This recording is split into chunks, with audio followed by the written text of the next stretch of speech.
ॐ स्थापकाय च धर्मस्य सर्वधर्मस्वरूपिणे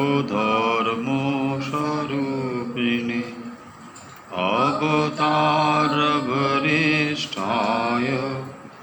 रामकृष्णाय ते नमः। जननीं शारदां देवीं रामकृष्णं जगद्गुरुं पादपद्मे तयो श्रित्वा प्रणमामि मुहुर्मुहुः। नमस्यतिराजाय विवेकानन्दशूरये सच्चित्सुखस्वरूपाय स्वामिने तापहारिणे।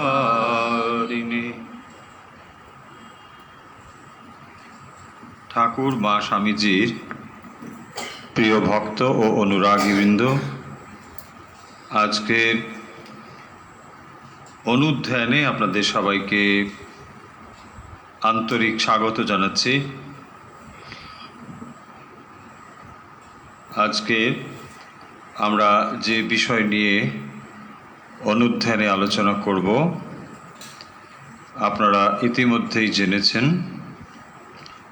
আজ আমরা কঠোপনিষদ নিয়ে আলোচনা করব এবং অভ্যাস পর্বে অন্যান্য দিনের মতো আজকেও আমরা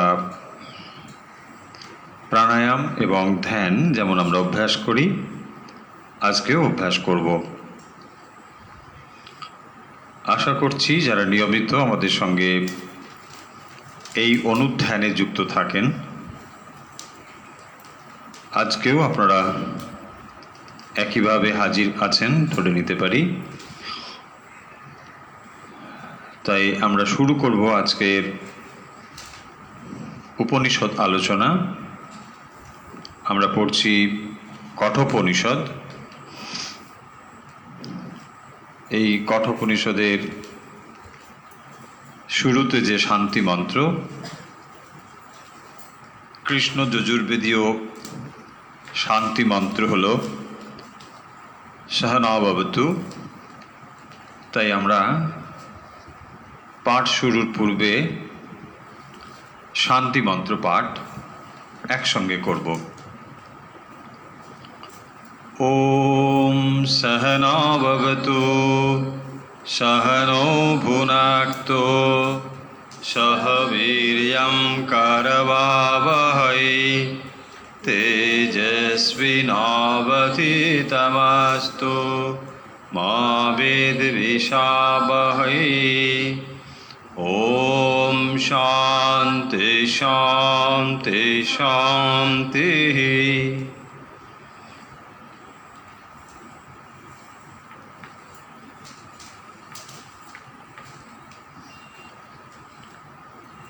উপনিষদ পাঠের পূর্বে শান্তি মন্ত্র পাঠের বিধি রয়েছে। তাই উপনিষদ পাঠ করতে হলে তার পূর্বে এই শান্তি মন্ত্র পাঠ করা আবশ্যিক। যে শান্তি মন্ত্রটি আমরা এইমাত্র পড়লাম এর অর্থ নিয়ে আমরা পূর্বে আলোচনা করেছি, আপনাদের স্মরণ থাকা নিশ্চয়ই স্বাভাবিক। ওম সহনা ভবতু এ কথার অর্থ হল সহ নৌ যুক্ত অবতু না ভবতু। শব্দটি হল নৌ, নৌ যুক্ত অবতু। নৌ কথার অর্থ হল আমাদের। অহম আবাম বয়ম মাম মা আবাম নৌ, এই হলো রূপ। নৌ, নৌ মানে হচ্ছে আমাদের। নৌ আবতু সেটা হয়ে গেল না ভবতু। এখানে আব এসেছে সন্ধির নিয়ম অনুযায়ী, যাচ্ছি না ওর ভেতরে। না বাবতু মানে নৌ, আবতু নৌ মানে হচ্ছে আমাদের, মানে গুরু এবং শিষ্য, আচার্য এবং শিষ্য উভয়কে যেন এই বিদ্যা একই রকমভাবে রক্ষা করে বা বিদ্যার ফল যেন প্রাপ্ত হয়। ভুনক্তু, সেই জন্য বলছেন সহনা ভবতু সহনৌ ভুনক্তু সহ বীর্যম করবাবহৈ। যেহেতু উপনিষদ ব্রহ্মবিদ্যা, এই ব্রহ্মবিদ্যা লাভের ফলে গুরু এবং শিষ্য, আচার্য এবং শিষ্য উভয়ই যেন বীর্য সম্পন্ন হয়, উভয়ই যেন শক্তিমান হয়ে ওঠে। সেই কারণের জন্য এই প্রার্থনা, তেজস্বী নাবধীতমস্তু, উভয়ই যেন তেজ লাভ করে। তেজস্বী নৌ অধীতমস্তু, যে ব্রহ্মবিদ্যা এর ভেতরেই রয়েছে তেজ বা বীর্য, সেইটি বলা হয়েছে যে আমাদের উভয়কেই যেন এটি বীর্যশালী করে বা তেজস্বী করে। মা বিদ বিষাবহৈ, আমরা যেন বিদ্বেষপূর্ণ না হই। প্রথমেই এই শান্তি মন্ত্র উচ্চারণ করা হলো এবং যার দ্বারা এই প্রার্থনা করা হচ্ছে যে এই ব্রহ্মবিদ্যা যা আমরা উপনিষদ থেকে প্রাপ্ত হব তা যেন আচার্য এবং শিষ্য উভয়কেই বীর্যশালী করে এবং আমরা যেন পরস্পর বিদ্বেষ ভাব না পোষণ করি। মা বিদ বিষাবহৈ, এর তাৎপর্য হল যে যথার্থ রূপে যখন আমরা এই জ্ঞান প্রাপ্ত হব তখন আমরা কখনোই বিদ্বেষপূর্ণ হব না। যদি তা না হয়, কেবল কতগুলো যদি আমরা মন্ত্রের বা শব্দের অর্থ জানি তাহলে আমরা বিদ্বেষ ভাবপূর্ণ হলেও হতে পারি। আমরা এত কিছু শিখে গিয়েছি, উনি বেশি জানেন আমি কম জানি, এই একটি তুল্যমূল্য ভাব তৈরি হবে। কেন না, যদি আমরা শব্দ এবং তার অর্থ এটিকেই টার্গেট করি। কিন্তু মা বিদ বিষাবহৈ মানে আমরা বিদ্বেষপূর্ণ হব না, কারণ আমাদের লক্ষ্য হলো ব্রহ্মজ্ঞান। তো যত সময় পর্যন্ত এই বিদ্যা আমাকে ব্রহ্মজ্ঞানই না করে তত সময় এর তুলনাই চলে না। তাই যখন দুজন ব্রহ্মজ্ঞানী, তাদের মধ্যে আর মা বিদ বিষাবহৈ, সেখানে কোনো বিদ্বেষ নেই। বিদ্বেষ তখনই রয়েছে যখন এই জ্ঞান কেবলমাত্র আমরা শব্দগত অর্থকে বুঝি। তাই অত্যন্ত গুরুত্বপূর্ণ বা তাৎপর্যপূর্ণ এই শব্দটি মা বিদ বিষাবহৈ। তারপরে বলা হয়েছে ত্রিবিধ শান্তি, ওম শান্তি শান্তি শান্তি। ত্রিবিধ শান্তি কেন উচ্চারণ করা হয়েছে না, আধ্যাত্মিক, আদি ভৌতিক ও আদি দৈবিক, এই তিন দিক থেকে আমাদের বিঘ্ন ঘটতে পারে। তাই এই শান্তি মন্ত্র উচ্চারণের দ্বারা যে তিন দিক থেকে অশান্তি আসার সম্ভাবনা রয়েছে সেগুলোকেই আমরা প্রার্থনা করছি যাতে সেগুলো শান্ত থাকে এবং যার ফলে আমরা এই ব্রহ্মবিদ্যা পাঠ করতে পারি। তাই এই শান্তি মন্ত্র পাঠের বিধান বা বিধি, এবং এটি অন্য দৃষ্টিভঙ্গি থেকে এটি একটি প্রিপারেশন, এটি প্রস্তুতি। যে কোনো জিনিস যখন আমরা পাঠ করতে যাচ্ছি তার পূর্বে একটি প্রস্তুতি, দেখবেন এটি যেন সেই প্রস্তুতি, এবং তারপর আমরা মূল বিষয়ে প্রবেশ করব। আমরা পড়ছিলাম কঠোপনিষদ এবং এই কঠোপনিষদের যে বিষয় প্রত্যেক উপনিষদের যা বক্তব্য, কঠোপনিষদও মূল বক্তব্য থেকে সরে যায়নি, একই জিনিসই বলবে, কিন্তু তার স্টাইল, তার বলার ধরন অন্যরকম। আমরা সেই কঠোপনিষদটি পড়ছি। এই কঠোপনিষদের ভেতরে কি রয়েছে? একটি আখ্যায়িকা রয়েছে, একটি স্টোরি রয়েছে। কিন্তু এই স্টোরির থেকে বড় কথা হলো যে আখ্যায়িকার ভেতর দিয়ে আমাদের কাছে একটি গূঢ় তত্ত্ব বলবেন। আমরা সকলেই স্টোরি পছন্দ করি, গল্প পছন্দ করি, শুধু বাচ্চারাই নয়, বড়রাও পছন্দ করে। ফলে আমাদের পূর্ব ঋষি যারা, তারা এই পথটি অবলম্বন করেছেন। তারা একটি আখ্যায়িকা অবলম্বন করেছেন এবং যার ভেতর দিয়ে সেই ব্রহ্মবিদ্যা আমাদের কাছে পরিবেশন করছেন। কি সেই আখ্যায়িকা? নিশ্চয়ই আর নতুন করে বলার কিছু নেই। যেখানে নচিকেতার পিতা বাজশ্রবস, গৌতম, উদ্দালক, এরকম তার নানা রকম নাম রয়েছে। তো যাই হোক, সেই বাজশ্রবস ঋষি তিনি কি করেছিলেন? বিশ্বজিৎ নামে একটি যজ্ঞ করেছিলেন এবং এই যজ্ঞটি নাম দেখেই বোঝা যাচ্ছে এটি কর্মকাণ্ডের বিষয়। কারণ এই যজ্ঞের দ্বারা স্বর্গলাভ হবে এবং তিনি বিশ্বজিৎ এই খ্যাতি লাভ করবেন। তো যখন তিনি এই বিশ্বজিৎ যজ্ঞ করছেন, তখন কি ঘটনা ঘটল না, তিনি তার যা যা সম্পদ রয়েছে সমস্ত দক্ষিণা হিসেবে দান করবেন। এইটি ছিল এই যজ্ঞের শর্ত।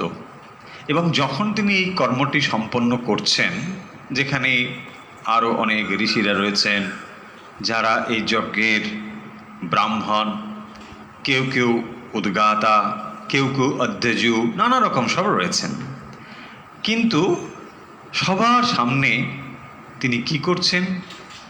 দক্ষিণা হিসেবে তখনকার দিনে গাভী প্রদান করা হতো এবং তখন ধরে নেওয়া হতো সম্পদের প্রতীকী হচ্ছে গাভী। মানুষের সম্পদ মানেই যার কাছে যত গাভী রয়েছে সেই হচ্ছে তত ধনবান ব্যক্তি। তখনকার দিনে এটিই ছিল। এবং পিতা বাজশ্রবস তিনি ভালো ভালো গাভীগুলো সন্তানের জন্য রেখেছেন এবং নিকৃষ্ট ধরনের গাভীগুলোকে দক্ষিণার জন্য প্রদান করছেন। যে পিতা এত বড় যজ্ঞ করছেন, যার কোথাও কোনো ত্রুটি নেই, অথচ তার চরিত্রের ভেতরে এই একটি ত্রুটি যে তিনি সম্পদগুলো, ভালো ভালো জিনিসগুলো রাখছেন পুত্রের জন্যে এবং প্রদান করছেন নিকৃষ্ট ধরনের জিনিসগুলো। এইটি দেখে পুত্র নচিকেতা, যে তখনও 10 বছর বয়স তার হয়নি, সে এই পিতার এই কর্মটি দেখে তার ভালো লাগেনি। এখন আপনাদের মনে প্রশ্ন আসতে পারে যে আচ্ছা, নচিকেতা এমন কি বিশেষ যে পিতার এরকম কাণ্ড দেখে তার ভালো লাগলো না? না, এটা নচিকেতার কাছে যেতে হবে না, আমরা বর্তমান অবস্থা তাকালেও দেখতে পাই। দেখবেন ছেলেরা, বিশেষ করে বাচ্চারা, খুব বেশি নৈতিক থাকে। একটা সময়ের পরে হয়তো এই নৈতিকতার বাঁধ তাদের ভেঙে যেতে পারে, সেটা অন্য বিষয়। কিন্তু এই বাচ্চাদের ভেতরে কোনো কিছু যদি আপনি অনৈতিক কিছু ওদেরকে দিয়ে করাতে চান, দেখবেন সহজে ওরা কিছুতেই সেটা নেবে না। বাচ্চারা কিন্তু এগুলো খুব বোঝে।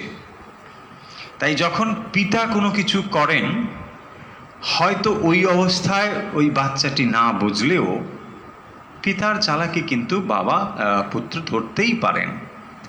ধরে নিন, পিতা কোনো একটি অফিসে চাকরি করেন, অফিসের বড় বড় খাতা, স্টেশনারি সব থাকে, পিতা সেগুলো নিয়ে চলে এলো, ছেলে সেগুলো ব্যবহার করছে। এই ছেলে হয়তো মা বাবা ভাবছে যে না, এই ছেলে আর কি বুঝবে, তিনি অফিসের সব পেপারপত্র সব নিয়ে আসেন আর উনি ব্যবহার করেন, কলম থেকে শুরু করে সমস্ত কিছু। Just example.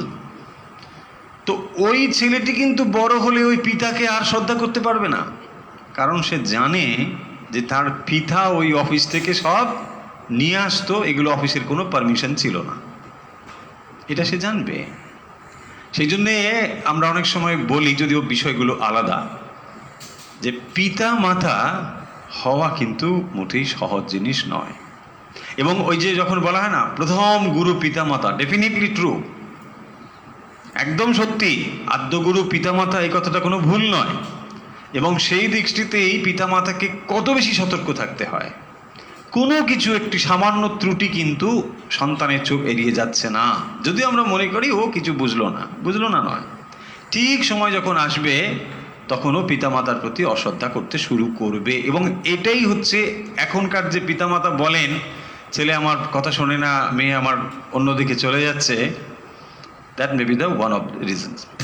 এটা হতে পারে, আমি এই ভেতরে যাচ্ছি না। তো যারা মনে করি যে নচিকেতা কেন করলো, এটা এখনও ঘটে চলেছে, সর্বত্রই ঘটে চলেছে। পিতার কোনো কিছু যদি অনৈতিক হয়, এটা পুত্রের চোখে পড়বে। আর নচিকেতা ছিল বিশেষ ধরনের একটি, নিশ্চয়ই, কারণ তিনি ঋষি পুত্র। ঋষিকুলে জন্মগ্রহণ করা মানেই তার ভেতরে সাত্ত্বিক গুণের বিকাশ রয়েছে, এবং আমরা ধরে নিতে পারি যে তিনি এই বিচারগুলো করতে যা পারেন বা পারতেন। এই নচিকেতা যখন পিতার এইরকম কর্ম ঘটল, তখন তিনি কী করেছিলেন? পিতাকে তিনি বলেছিলেন যে আপনি কেন এরকম করছেন? এইরকম করলে কি হয়? আনন্দা লোকে, আপনাকে দুঃখময় লোকে যেতে হয়। কারণ যা আপনি সংকল্প করেছেন এটা করবেন বলে, সেখানে আপনি কি করছেন? কম্প্রোমাইজ করছেন। এবং কেন কম্প্রোমাইজ করছেন?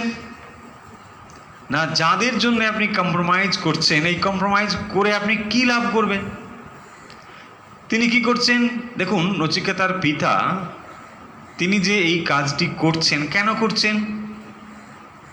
তার পুত্র ভালো থাকবে বলে। এই তো ভাবনাটা না, পুত্র ভালো থাকবে।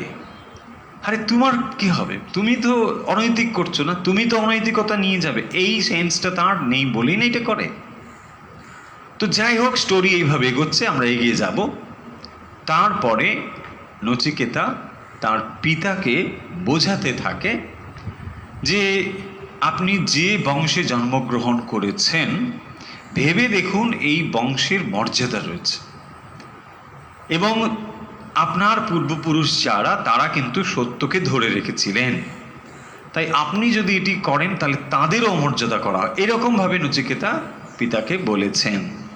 এবং পিতা পুত্রের মুখে এরকম কথা শুনতে নিশ্চয়ই প্রস্তুত নয়, ভালো লাগবে না, খুবই ডেপো ছেলে। এবং তখন কি বলেছেন? বলছেন যখন ভালো ভালো জিনিসগুলো সবাইকে দিচ্ছেন, আমাকে কাকে দেবেন? বারবার বলছেন, একবার নয়, দুবার নয়। হ্যাঁ, তো বিরক্ত হয়ে বলছেন, যেমন বলেন না জমকে দেওয়া মানে, এখন যেমন কে বলে না, যাও মরে যাও, এই মরে যাওয়াটাই জম, ব্যাস, আর কিছু নেই। মৃত্যু মানেই তো জম না, জম হচ্ছে মৃত্যু, ব্যাস, এই যাও তুমি মরে যাও, হ্যাঁ আধিক্ষেতা করে চলো এসব, এখন এরকম করে বল তো, এই ব্যাস হয়ে গেল। তো যখন এইটা বলেছে তখন সে বলল যে বাহ, তাহলে ঠিক আছে, এখন তিনি যমরাজের কাছে যাবেন। এখন যমরাজের কাছে যখন গিয়েছেন, কি হয়েছে স্টোরি? যমরাজ সেখানে উপস্থিত ছিলেন না, এবং এখানেই যমরাজ তাকে 3টি বর দেবেন বলে বলেছেন। কেননা 3 রাত্রি তিনি অভুক্ত ছিলেন, এবং বলা হয়েছে যে যদি ব্রাহ্মণ অভুক্ত অবস্থায় থাকেন তাহলে কি হয় না, তার সমস্ত কিছু চলে যায়। মানে যার বাড়িতে এরকমভাবে ব্রাহ্মণ অভুক্ত অবস্থায় থাকবেন, তার যোগা স্কিম সমস্তই চলে যাবে। এবং তার যে খ্যাতি যশ যা কিছু ছিল সমস্তই শেষ হয়ে যাবে। ফলে আমরা এই শ্লোকটি থেকে বুঝতে পারি যে ভারতবর্ষে অতিথিদের কত সম্মান দেওয়া হতো। অতিথি দেবো ভাবা, তাই এই মন্ত্র রয়েছে। এবং তারপরে কি হলো, 1-2 করে তিনি বর প্রার্থনা করছেন। প্রথম বরটি কি ছিল ভুলে যায়নি নিশ্চয়ই, সব মনে আছে। প্রথম বর হলো, আমি যখন ফিরে যাব পিতা যেন আমাকে চিনতে পারেন। এবং তিনি যে রাত্রে ঘুম হচ্ছিল না, তার স্লিপিং পিল টিল খেয়ে ঘুমোচ্ছেন, না না তা কিন্তু গল্পে নেই, আমি যোগ করছি, যে স্লিপিং পিল খেয়ে ঘুমোচ্ছেন, এখন যেন সেসব না হয়। বলছেন শান্ত সংকল্প, তার মানে তিনি যদি যেন খুব পিসফুলি থাকতে পারেন, তার যেন আমাকে নিয়ে কোনো উদ্বিগ্ন না থাকে। কারণ পিতার পুত্রের জন্য উদ্বিগ্ন হবেনি, সেই কারণের জন্য তিনি এইটি প্রথম চেয়েছেন। এবং তারপরে দ্বিতীয় বর কি ছিল নিশ্চয়ই মনে আছে। তার দ্বিতীয় বর প্রার্থনার পূর্বে নচিকেতা খানিকটা স্বর্গের প্রশংসা করেছেন। বলছেন স্বর্গ বলে একটা জিনিস আছে, আমি শুনেছি, সেখানে ভয় টয় নেই, সেখানে মৃত্যু নেই, এইসব নানা রকম বলেছে। তো তারপরে বলছেন যে এটা তো আমি শুনেছি, বাট আমি জানি না, কিন্তু আমি যার কাছে এসে হাজির হয়েছি ইনি কিন্তু একদম অথরিটি এই ব্যাপারে। এবং সেই জন্য তিনি বলছেন, যখন তার কাছে এটি প্রস্তাবনা রূপে রাখছেন, তাহলে যমরাজ কি করতে পারেন, আরে না না এটা নেই, রিজেক্ট করে দিতে পারে। তাহলে এটা অ্যাপ্রুভড হয়ে গেল যে স্বর্গ বলে কিছু নেই। সেটা কিন্তু হলো না। দেখুন কত বুদ্ধিমান নচিকেতা। এই কথাটি উপস্থাপন হিসেবে বলার ভেতরে এটা সঙ্গে সঙ্গে মানে পরোক্ষভাবে এস্টাবলিশড হয়ে গেল যে এটা সম্ভব, স্বর্গলোক প্রাপ্তি সম্ভব। এবং সঙ্গে সঙ্গে সে বলছে এটাই তাহলে আমাকে দ্বিতীয় বরে দিতে হবে। কি করে সেই অগ্নিবিদ্যা লাভ করলে আমি স্বর্গলোকে যেতে পারি, আমাকে এইটি দিতে হবে। এবং তারপরে এই সমস্ত কথা এলো, যেখানে তিনি ওই ইট স্থাপন ইত্যাদির কথা বলেছেন, যা ইষ্টকা যথাওয়া, এই সমস্ত তিনি বলেছেন তাকে। হয়েছে কিভাবে সেটি স্থাপন করবেন, কিভাবে তিনি সেখানে যাবেন, এই সমস্ত কথা সেখানে বলা হয়েছে। আমরা পড়েছি 16 নম্বর পর্যন্ত, 18 পর্যন্ত, আচ্ছা বেশ 18 পর্যন্ত। তো তারপরে অর্থাৎ যখন তিনি ওই অগ্নিবিদ্যার কথা তার কাছে বলেছেন, যা ইষ্টকা ইয়াবতীর্বা যথাবা, এইটি বলার পরে তিনি নচিকেতার প্রতি অত্যন্ত প্রীত হয়ে তাকে একটি এক্সট্রা বর দিতে রাজি হলেন। বলছেন আমি তো 3টে দেবো বলেইছি, তুমি আরও একটি এক্সট্রা পাবে। মানে এত ভালো যোগ্য শিষ্য তিনি পেয়েছেন এবং তার প্রশ্নগুলো এতটাই তার ভালো লেগেছে যে তিনি তাকে প্রীত হয়ে আর একটি বর দেবেন। এবং সেখানে শৃঙ্কাম চেমাম অনেক রূপাম ইত্যাদি এগুলো আমরা আলোচনা করেছি। 17 নম্বরে এসে কি বলা হয়েছে, ত্রিনাচিকেত স্ত্রীভিরেব সন্ধিম ত্রিকর্মকিত তরতি জন্ম মৃত্যু। এখানে এসে বলছেন ত্রিনাচিকেত। এই ত্রিনাচিকেত যারা করেন, অর্থাৎ এই নচিকেত অর্থাৎ অগ্নির নাম হয়ে গেছে নাচিকেত অগ্নি। সেটি যমরাজ বলেছেন যে এই অগ্নি এতদিন পর্যন্ত কোনো নাম ছিল না, পার্টিকুলার কোনো নাম ছিল না। সেইটি এখন যেহেতু নচিকেতা সেখানে উপস্থিত হয়েছেন, তিনি তার নামকরণ করে দিচ্ছেন। বলছেন এই অগ্নিটি এখন থেকে নাচিকেতা অগ্নি রূপে পরিচিত হবেন। এটি বলেই তিনি সেই নাচিকেতা অগ্নির কিভাবে অগ্নি চয়ন করতে হয়, ত্রিনাচিকেতা অগ্নি কি, সেগুলো এখানে বলেছেন। আমরা সেটি পড়েছি 17 নম্বরে, যেখানে বলছেন ত্রিকর্মকৃত তরতি জন্ম মৃত্যু।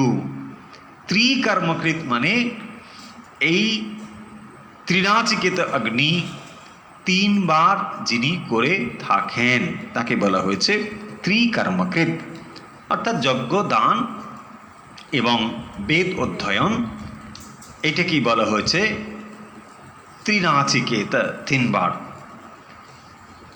ত্রিনাচিকেতস্তয়মেতদ বিদিত্বা য় এবং বিদ্বাংস চিনুতে নাচিকেতম সমৃত্যুপাশান পুরতঃ প্রণদ্য শোকাতিগ মোদতে স্বর্গলোকে।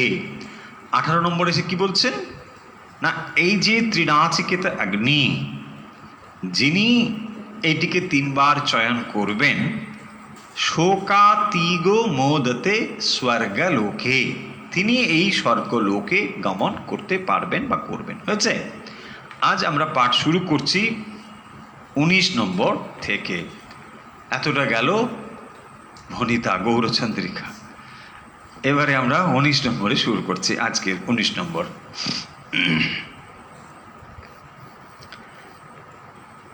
এষা তেগ্নির্নাচিকেত স্বর্গো यमव्रणिथादित्येन वरेण एतमग्निं तमैव प्रवक्ष्यन्ति यनाश स्थितियं वरं नचिकेत वृणीष्व। एषा तेऽग्निर्नचिकेत सर्गो यमव्रणुथाद्वितीयेन वरेण एतमग्निं तमैव प्रवक्ष्यन्ति जनाश স্থিতিয়ং বরম নাচিকেতো বৃণীষ্ব। এবারে এই কঠোপনিষদটির স্টাইল বুঝতে পেরেছেন নিশ্চয়ই। এটিও কিন্তু একটি সংবাদ, ডায়লগ। এখানে যমরাজের সঙ্গে নচিকেতার কথোপকথন হচ্ছে। তো এই যে 19 নম্বর মন্ত্রটি, এটি যমরাজ বলছেন। কি বলছেন? আমরা অর্থ দেখি, আগে শব্দের অর্থগুলো দেখে নিই, মন্ত্রের অর্থগুলো। বলছেন হে নচিকেতা, দেখুন প্রথমেই আছেন তে অগ্নির নচিকেতো স্বর্গ। যখন এটি ডায়ালগ, এর স্টাইল হবে প্রথম সম্বোধন থাকবে। আমরা ভগবদ গীতা পড়েছি, ভগবদ গীতাও ডায়ালগ। সেখানেও একজন বলছেন, আবার একজন তার উত্তর দিচ্ছেন। সেখানে কেবলমাত্র এটি বলা হয়েছে অর্জুন উবাচ, এখানে কিন্তু সেটি বলা হচ্ছে না, কিন্তু ক্রমান্বয়ে চলেছে, যার থেকে ধরে নেওয়া যায় কোনটি কার কথা। কি বলছেন দেখুন, যখন যম বলবেন তখন তিনি কি করবেন? কাউকে অ্যাড্রেস করবেন, সেই তাকে বলা হয় সম্বোধন পদ। প্রথম আমরা সম্বোধনটি খুঁজে বার করব। তে অগ্নির নচিকেত, এই নচিকেতকে তিনি বলছেন হে নচিকেত। এষ তে অগ্নি, তে যুক্ত অগ্নি তেগ্নি, হ্যাঁ, তেগ্নির নচিকেত। তেগ্নি মানে তেটা দীর্ঘ উচ্চারণ হবে, একাট হচ্ছে দীর্ঘ। তেগ্নির নচিকেত, এটাই প্রমাণ করবে যে ওখানে একটি আকার রয়েছে, লুপ্ত আকার। সেই কারণের জন্য ওটা হ নয়। অনেকে তেহগ্নি, একেবারেই ভুল, এটা তেহগ্নি না, তে অগ্নি, থেগ্রি। এষা তেগ্নির, ওখানে বিসর্গ রয়েছে, তাই নয়ের উপরে রেপ হয়েছে। তেগ্নির নচিকেতা স্বর্গ। বলছেন যে ইয়ম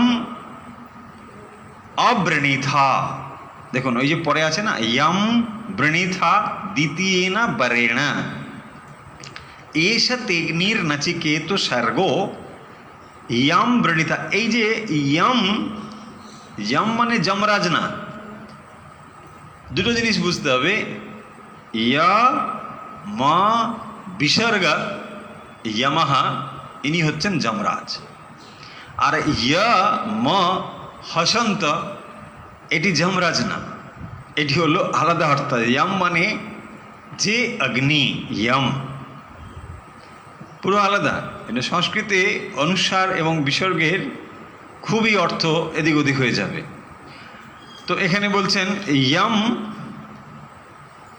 দ্বিতীয়েনা বরেণা, এটাকে যদি আমরা প্রজোড়ার করে নিই যে অব্রণীথা, তুমি প্রার্থনা করেছিলে, তে তোমায় এষা স্বর্গ অগ্নি, সেই স্বর্গ সাধনের যে অগ্নি সেইটি মানে বলা হচ্ছে তোমাকে সেটি প্রদত্ত করলাম। এষা তেগ্নির নচিকেত স্বর্গ ইয়ম অব্রণীথা দ্বিতীয়েন বরেণ এতম অগ্নিম তবৈব প্রবক্ষ্যান্তি জনাশ তৃতীয়ং বরং নচিকেত বৃণীষ্য। তিনি বলছেন যে হে নচিকেতা, তুমি দ্বিতীয় বরে যা প্রার্থনা করেছিলে স্বর্গলাভের উপায়স্বরূপ সেই অগ্নি বিষয়ক বরই তোমায় প্রদান করলাম। সোজা কথা এটা হচ্ছে তথাস্তু। এই মানে তুমি যা বলেছিলে it is permitted, it is granted, হয়ে গেল। সেইটাকে এখানে এভাবে বলছেন যে এস তেগ্নির নচিকেত, মানে এই যে অগ্নিবিদ্যা, হে নচিকেতা, সেই স্বর্গপ্রাপ্তির যে বিদ্যাটি যম অব্রণীথা, যম অব্রণীথা মানে যা তুমি প্রার্থনা করেছিলে। পাস্ট টেন্সের সঙ্গে সাধারণত যুক্ত হয়। সাধারণত যখন ক্রিয়ার সঙ্গে অটি যুক্ত হয় তখন সেটি পাস্ট টেন্সের ক্রিয়া হয়। এটি সেন্স মাথায় রাখুন, তাহলে হবে। তাহলে আমরা ভার্বগুলো চিনতে পারবো, মানে সংস্কৃতের যে ভার্বগুলো। অবৃণীথা একটি ক্রিয়াপদ, এর সঙ্গে মানে বৃণীথা তার সঙ্গে অযুক্ত হয়েছে, এটি পাস্ট টেন্সের। যেমন গচ্ছত আগচ্ছত, এটি পাস্ট টেন্সের ক্রিয়াপদ। তো এইভাবে এটা চলছে। এতমগ্নি তবৈব প্রবক্ষ্যন্তি জনাশ। প্রবক্ষ্যন্তি মানে বলবে, কি বলবে? জনাশ মানে লোকেরা, এই অগ্নি মানে তোমার নামে এই অগ্নি হবে। এতমগ্নিম তবৈব প্রবক্ষ্যন্তি জনাশ তৃতীয়ং বরম নচিকেত বৃণীষ্য।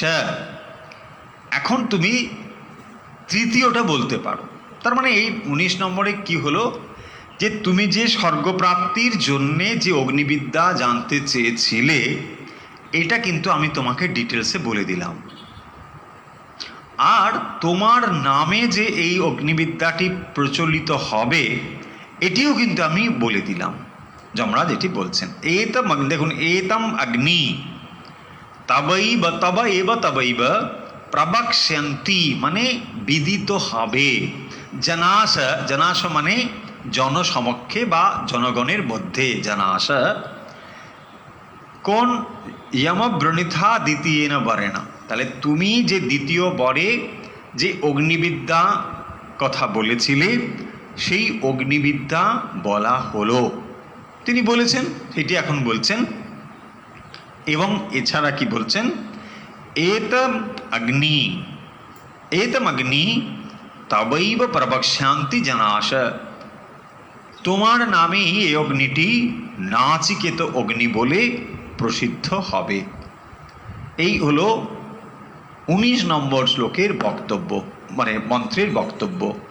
19 নম্বর মন্ত্রে যমরাজ এই কথাটি বললেন যে অগ্নিবিদ্যার তিনি জানতে চেয়েছিলেন।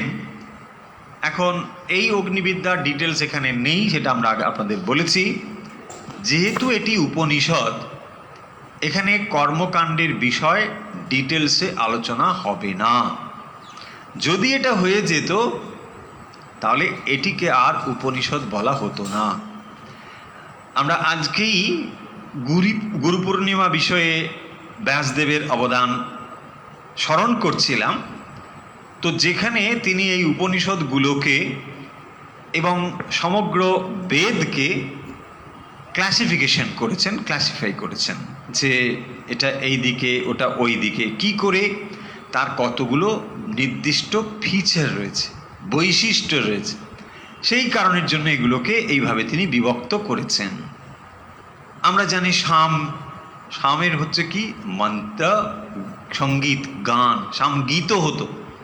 সেই জন্য যেগুলোর ভেতরে এইরকম সঙ্গীতের মতো একটি স্টাইল রয়েছে, গায়ন রয়েছে, সেগুলোকে সামবেদের অংশে যুক্ত করা হয়েছে। ঋক হচ্ছে অনেক পুরনো, এবং ঋগ্বেদ, সামবেদ ও যজুর্বেদের মধ্যে এইরকম আরও অনেক রকম বৈশিষ্ট্য রয়েছে। সেই বৈশিষ্ট্যগুলো দেখে এগুলোকে বিভক্ত করতে হয়েছে। এবং যখন আমরা উপনিষদ অংশে দেখতে পাবো, কোনো কোনো উপনিষদ যে একেবারে বেদের শেষে রয়েছে তা নয়, যে আরণ্যক এর পরে রয়েছে এরকম তা নয়, কিছু কিছু হয়তো পূর্বেও রয়েছে, কিন্তু সেগুলোকে উপনিষদ হিসেবে গণ্য করা হয়। আমরা বহুবার বলেছি যে এই রকম অনেক উপনিষদ পাওয়া গেলেও কিছু কিছু উপনিষদগুলোকে আচার্যরা মান্যতা দিয়েছেন। মোটামুটি সেইগুলোর সংখ্যা হলো 11টি, যে উপনিষদগুলোর মধ্যে কঠ, কেন, মুন্ডক, মান্ডুক্য, প্রশ্ন, তৈতরীয়, ঐতরীয়, ছান্দোগ্য, বৃহদারণ্যকা ইত্যাদি এরকম পাওয়া যায়। এছাড়াও আরও অনেক উপনিষদ রয়েছে, এগুলোকে বলা হয় মেজর উপনিষদ, মাইনর, কারো কারো মতে 108, কারো কারো মতে আরও বেশি। তবে এই উপনিষদগুলো যে সব একই সময়ে রচিত হয়েছে বা একই পুরনো এরকম কিন্তু বলা যায় না। কারণ এইরকম উপনিষদও রয়েছে, আল্লাহ উপনিষদ, গোপাল দাপনি উপনিষদ, এগুলো নাম শুনলেই মনে হবে যে এগুলো ঠিক ঋগ্বেদের মতো এত পুরনো নয়। যাই হোক, আমরা সেটি বিষয়ে যাচ্ছি না।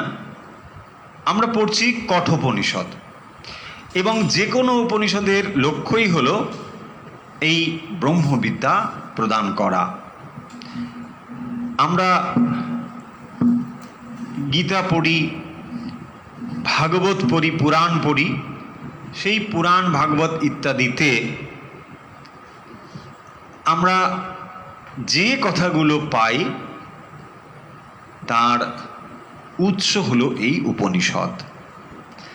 এবং উপনিষদের ভেতরে সেই জ্ঞান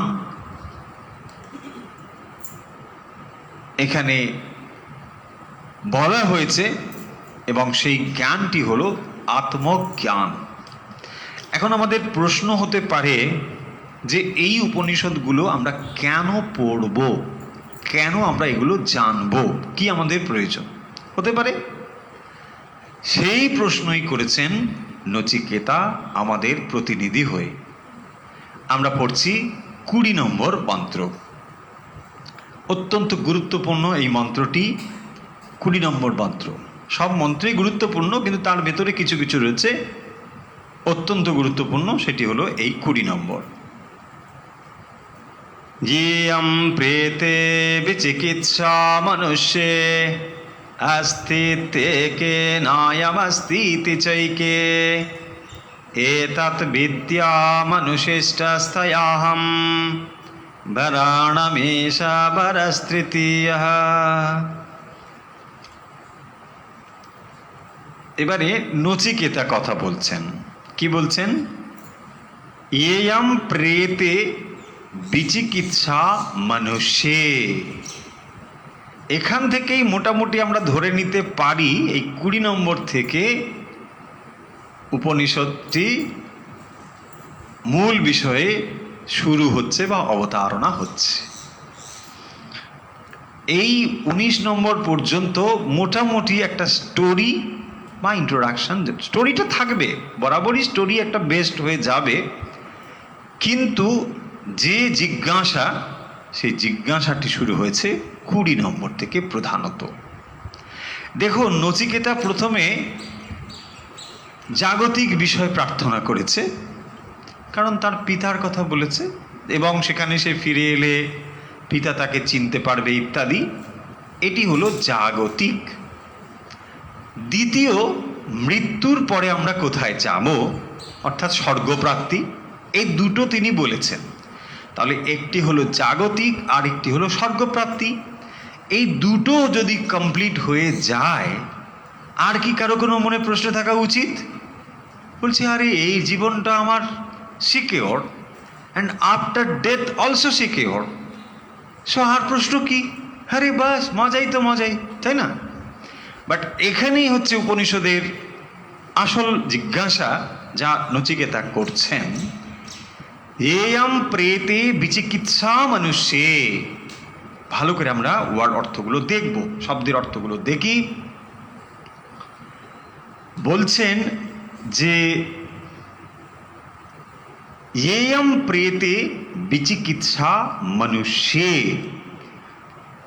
মানুষের ভেতরে কি রয়েছে না, একটি বিচিকিৎসা রয়েছে।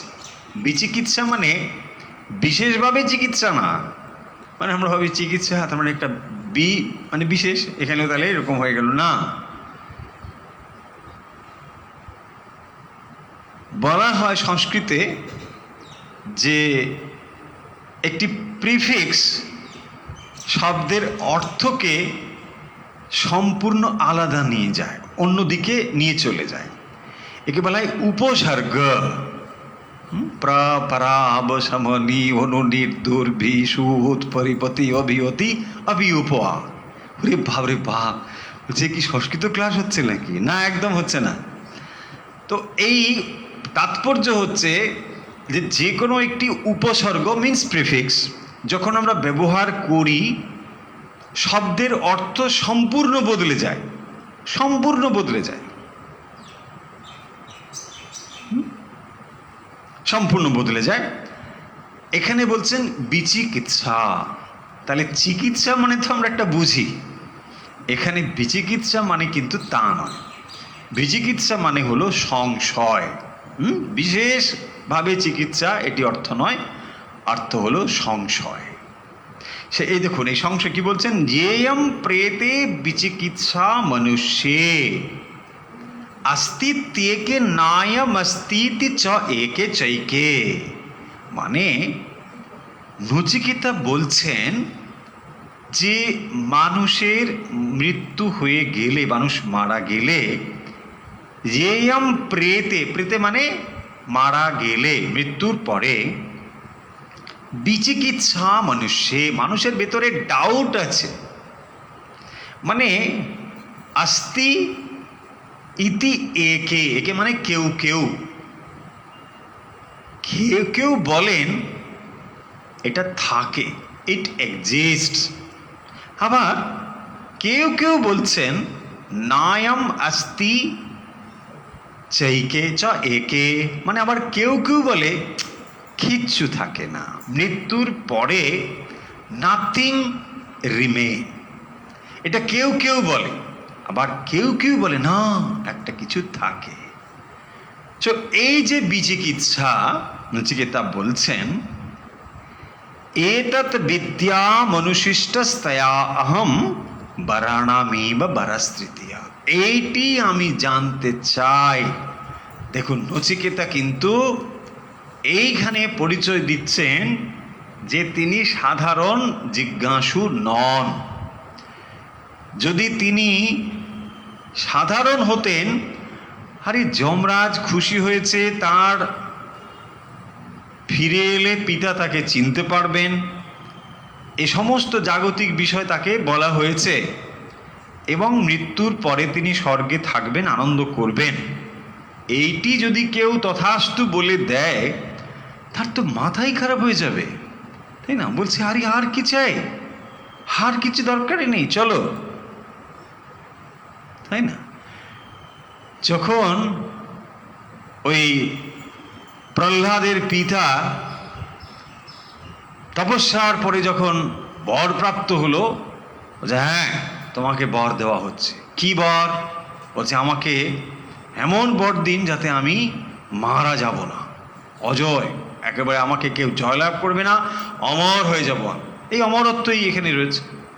বলছে ঠিক আছে, তোমাকে দেওয়া হলো এই বর, কিন্তু একটি শর্ত আছে। কি শর্ত? না, তোমাকে কেউ মানুষ মারতে পারবে না। আরে মানুষ ছাড়া আর কে মারবে? কি মজা! তোমাকে আকাশের মধ্যেও মারা যাবে না, আবার তোমাকে ভূমিতেও মারা যাবে না, দিনেও তুমি মরবে না, রাতেও তুমি মরবে না, এরকম নানা রকম কন্ডিশন দেওয়া হলো। তো তিনি ভাবলেন কি, আরে বাপরে, হিরণ্যকশিপু বলছেন বাহ, তো মজাই। আরে আমাকে এই মারবে না, রাক্ষস মারতে পারবে না, মানুষ মারতে পারবে না, তো হলো কি? তাহলে তো আমি তো অমরই হলাম। তুমি এইটা শুধু বলছো না অমর শব্দটা, কিন্তু তুমি তো ঘুরে ফিরে তাই বললে। ইজ ভেরি হ্যাপি, লাফাতে লাফাতে চলে এলো। আমরা জানি তারপরে স্টোরিটা কি হলো। ব্যাস, বলছি প্রভু তুমি যে বলেছিলে, কি দেখো তুমি সব মিলিয়ে নাও, কন্ডিশন মিলে যাচ্ছে, বাস তাকে শেষ করে দিল। হয়েছে। এখানেও ঠিক তাই। যদি আমাদের বুদ্ধি ওই পর্যন্ত যেত, তাহলে আমরা এই দুটোতেই কাত বলছেন। আরে এখানেও সব কিছু পাবো, আর স্বর্গে গেলে ওখানে ডান্স টান্স এসব বর্ণনা আছে, তো ওখানে সব পাওয়া যায়। তারপরে নাকি সব বাগান ঠাগান আছে বিরাট, ওখানে একেবারে সাংঘাতিক। অমরাবতীটাতে আছে, ওখানে সব ভালো ভালো জিনিস সব পাওয়া যায়। এবং স্বর্গ আমরা আগেও বলেছি যে হিন্দুদের স্বর্গে মানে এরকম, আবার অন্য ধর্মের স্বর্গের অন্যরকম ব্যাপার।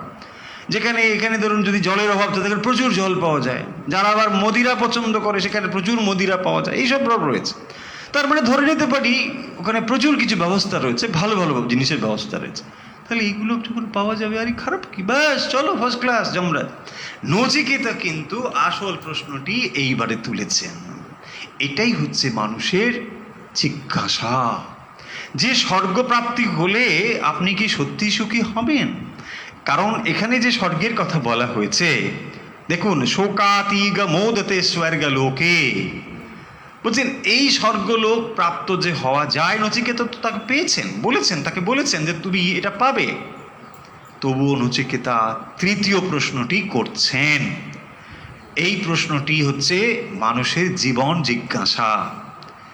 এই যে বিচিকিৎসা, এই বিচিকিৎসা কেবল নচিকেতার নয়, যুগ যুগ ধরে মানুষের এই বিচিকিৎসা। কি সেই বিচিকিৎসা? अस्तित्वके नायम अस्तिति চাইকে, কিছু কি আছে নাকি কিছু নেই। যারা বলেন মৃত্যুর পরে আর কিছু নেই, তারা কি করেন? ইট, ড্রিঙ্ক, ইন বি ম্যারি, খুব আনন্দে থাকো, মজা করো, খাও, পিও, মৌজ করো, ঠিক কোনো সমস্যা নেই। তারা এইটাকে দর্শন মেনে নিয়েছেন, এটা বিরোচনের মতো তারা চলেছেন। কিন্তু ইন্দ্রও তো রয়েছে। ইন্দ্র দেখলো যে না, এই উপদেশে আমাদের কাজ হবে না। সেই ইন্দ্র বিরোচনের গল্প বলেছি। যেই বিরোচন শুনলো যে চোখের সামনে যা দেখতে পাচ্ছ সেটাই হচ্ছে আত্মা, আরে বাবা, সে দেখলো জলের সামনে তার প্রতিবিম্ব পড়েছে। তাহলে তো গুরু আমাকে এটাই বলেছে, আমার শরীরটাই আত্মা। সে কি করলো? জিমে ভর্তি হলো। না, জিম ছিল কিনা আমি তখন জানি না। তো তখন সে ভাবলো যে এটাই আমার শরীর, তাহলে এটাই হচ্ছে আত্মা, এটাই বলেছে, মানে শরীরটাই আত্মা। বিরোচন এটা বুঝে চলে গেল। ইন্দ্র দেখলো এটা তো ঠিক কথা নয়। আমি প্রতিবিম্ব এখন দেখছি একরকম পোশাক পরে, অন্য একটা পোশাক পরলে প্রতিবিম্ব আরেক রকম হয়। আত্মা কি অনেক রকম না একরকম? কনফিউশন এখানে তার তৈরি হলো, বিচিকিৎসা, সংশয়। আবার ফিরে গেল। গুরু তাকে আবার বলল, না এখনো হবে না, তুমি আবার যাও 30 বছর ব্রহ্মচর্য পালন করে তপস্যা করে এসো। তারপরে স্টোরি রয়েছে। বক্তব্য হচ্ছে যে এই দুটো জিনিস রয়েছে। কোনো মানুষ মনে করে যে শরীরটা যখন চলে গেল তখন সব শেষ, আর কি থাকলো। শরীরটার একটা পরিণতি হয়, আমরা জানি। সেই পরিণতিটা যখন আমরা জানি, তাহলে এটা তো শেষ, আর কি থাকলো, তাই না? এটা একটা প্রশ্ন হয়। সেই জন্যে এই এক সংশয় রয়েছে। এই সংশয়ের উত্তর পেতে চাইছেন নচিকেতা। সেই জন্য তিনি বলছেন, এতৎ বিদ্যা অনুশিষ্টস্তয়া আহম।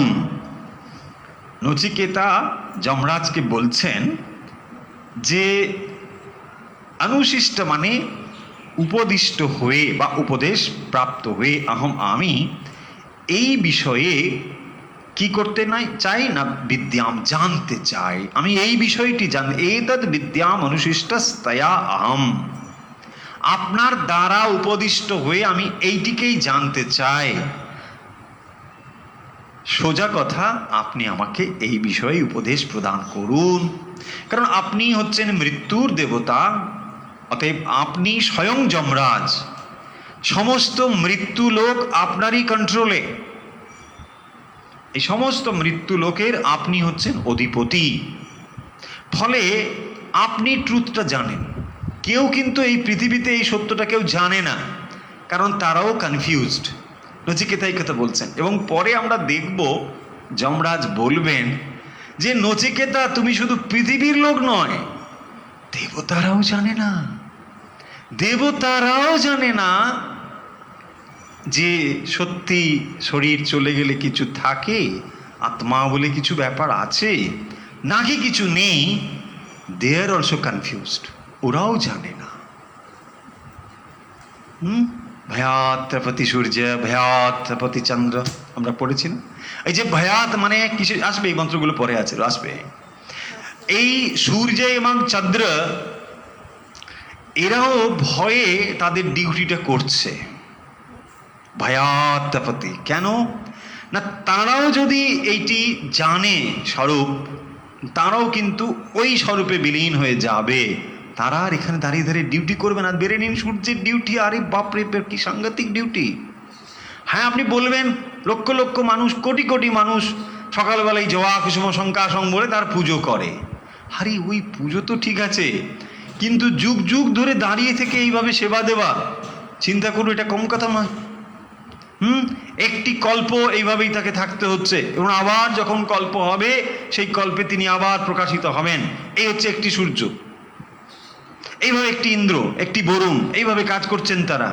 আপনি ধরে নিন কত ধৈর্য, কত তাদের থাকতে হচ্ছে।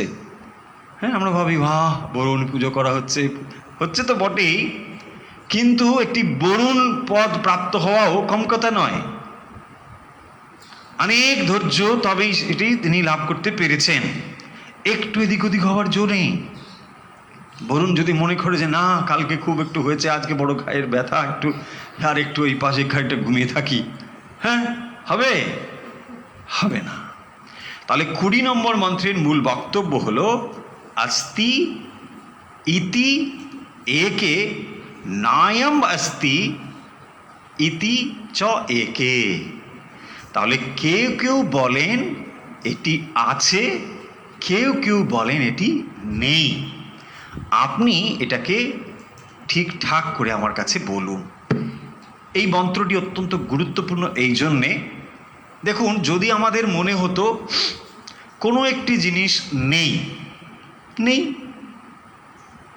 যে জিনিসটি আপনি বোঝেন, ধরুন এটা আপনি দেখতে পাচ্ছেন, এটা নিয়ে কি কারো কোনো প্রশ্ন আসবে, সংশয় আসবে? Is there any doubt? বলছেন না, দের ইজ নো ডাউট। সকলেই আমরা একটা জিনিস দেখছি, তাহলে যেটি আমরা সেন্স অর্গান দিয়ে দেখতে পাচ্ছি, বুঝতে পারছি, সেটা সম্পর্কে কোনো ডাউট থাকার কথা নয়। তাহলে কোনটা নিয়ে ডাউট থাকবে? যেটা আমরা দেখছি না। এখন প্রশ্ন হচ্ছে, যেটা আমরা দেখছি না কেন সেটা নিয়ে ডাউট থাকবে, তাই না? আরে যেটা দেখছো না তো দেখছোই না, তার মানে দেখুন, খুব ভালো করে বুঝুন, যেটা নেই সেটা সম্পর্কে আপনার ডাউট কেন হবে?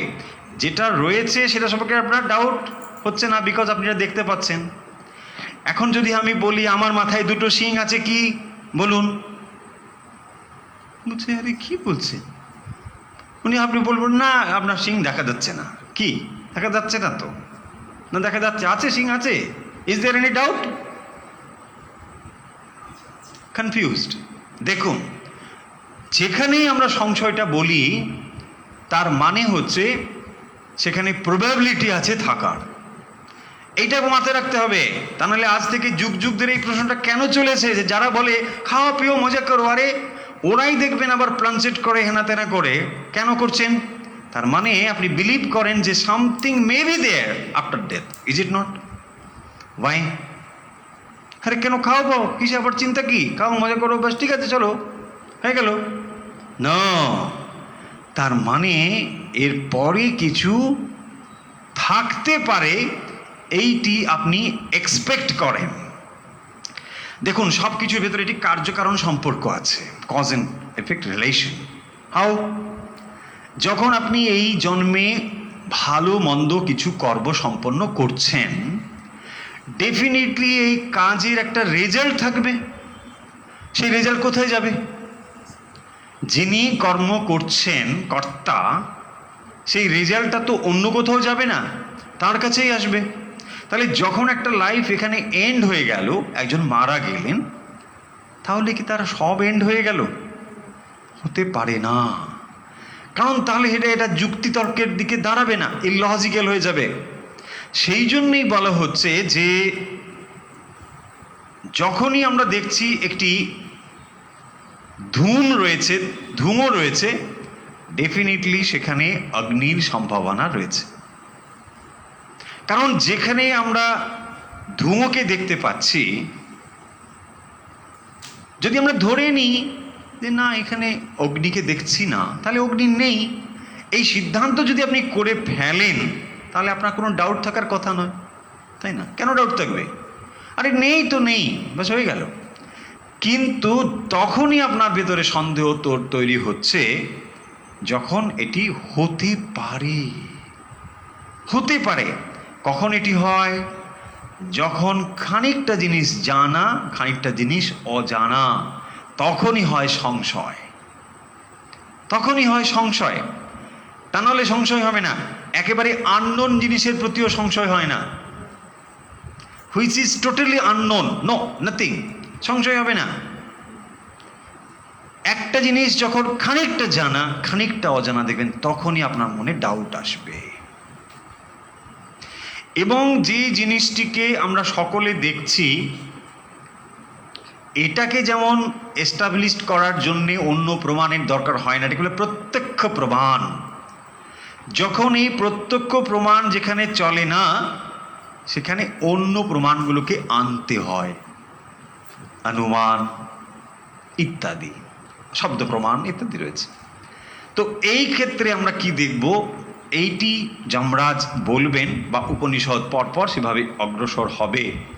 এখানেই হলো প্রথম জিজ্ঞাসা, যে জীবন শেষ হয়ে গেলেও সব শেষ হয়ে যায় নাকি কিছু থাকে?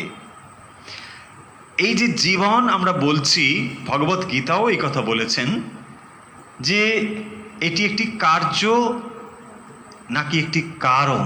এই জীবনটি হলো একটি কার্য।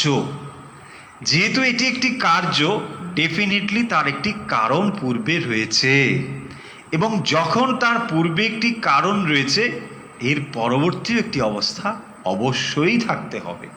এই হলো সিদ্ধান্ত। যে না হলে পূর্বে কিছু নেই, একটি প্রকাশ, এবং তারপরে আর কিছু নেই, এটা হতে পারে না। ইট ইজ ইম্পসিবল, এটা কখনোই হতে পারে না। সেই কারণের জন্যে নচিকেতা যমরাজের কাছে প্রশ্ন করেছেন যে মৃত্যুর পরে কিছু থাকে, নাকি কেউ এমন কথা বলেন যে মৃত্যুর পরে আর কিছু থাকে না। যারা মৃত্যুর পরে কিছু থাকে না বলে বলেন, তাদের ভেতরেও সংশয় আছে। দেখবেন,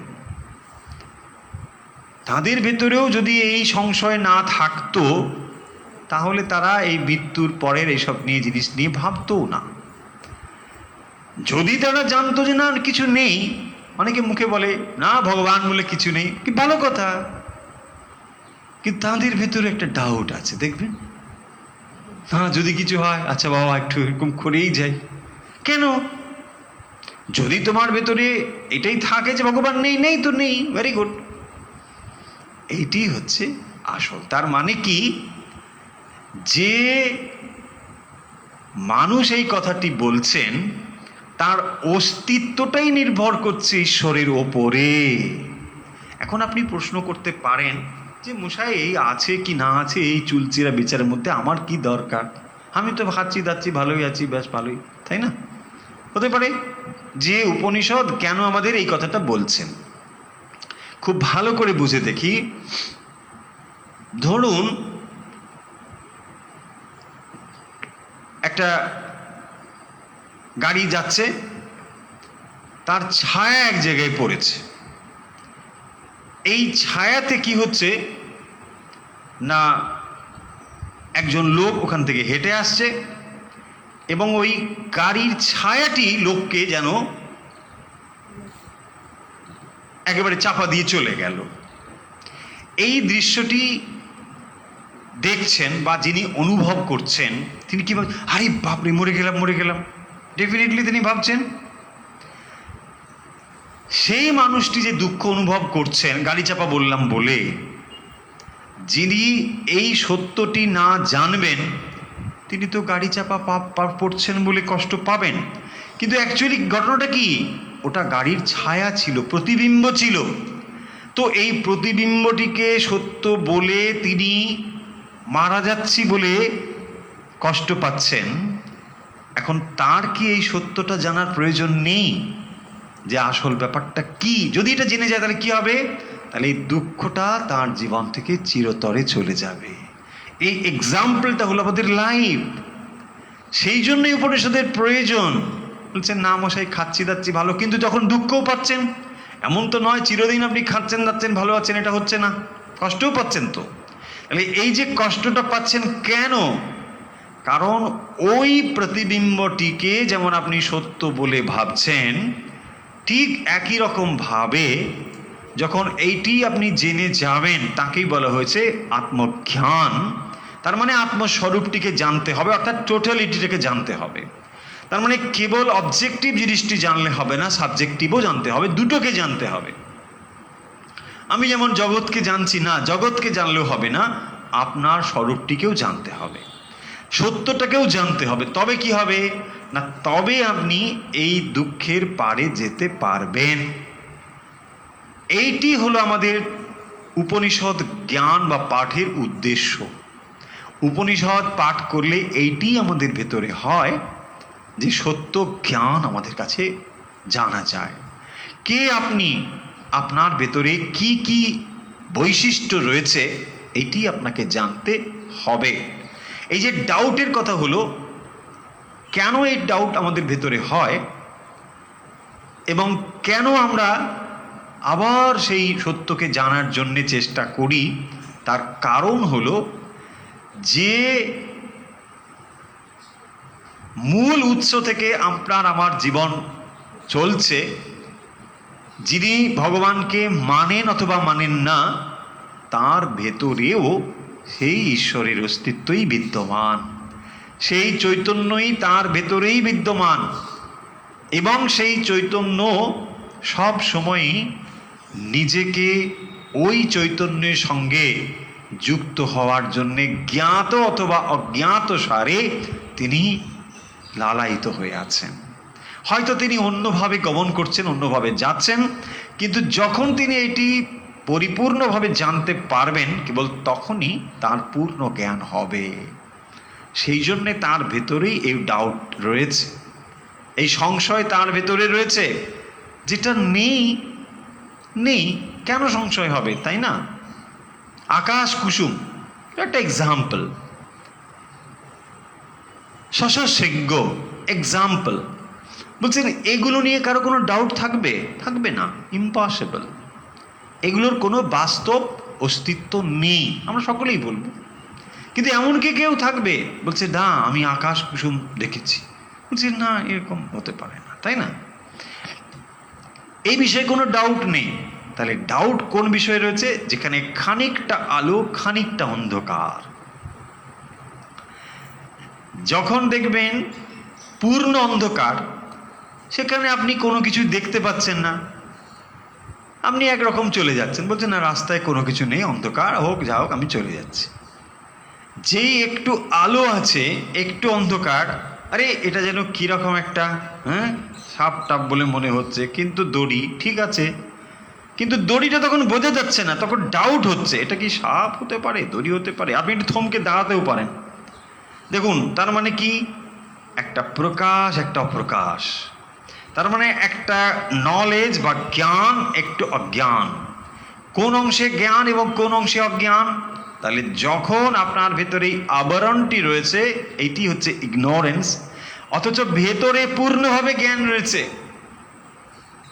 যখনই আপনি ঈশ্বরকে জানেন না, এই জগৎ নিয়েই রয়েছেন, তখনও আপনার ভেতরে অজ্ঞান থাকলেও পূর্ণ জ্ঞান বিদ্যমান। জ্ঞান মানে চৈতন্য বিদ্যমান। আবার যখন আপনি ওই জ্ঞানে পূর্ণ প্রতিষ্ঠিত হচ্ছেন, তখন আর অজ্ঞান বলে নেই। দুটো এন্ড, যখন পূর্ণ প্রকাশিত হয়েছে, অর্থাৎ যখন পূর্ণ আলোক রয়েছে, তখন আপনার দড়িটিকে কখনোই সাপ বলে মনে হওয়ার সম্ভাবনা নেই, কখনোই হবে না। বলছে আরে এটা দড়ি দড়ি দড়ি, তাই না? আবার যখন পূর্ণ অন্ধকার রয়েছে, তখন আপনার কোনো ডাউট হওয়ার কথা নয়। মানুষের ভেতরে এই দুটো জিনিসই রয়েছে, খানিকটা প্রকাশ খানিকটা অপ্রকাশ।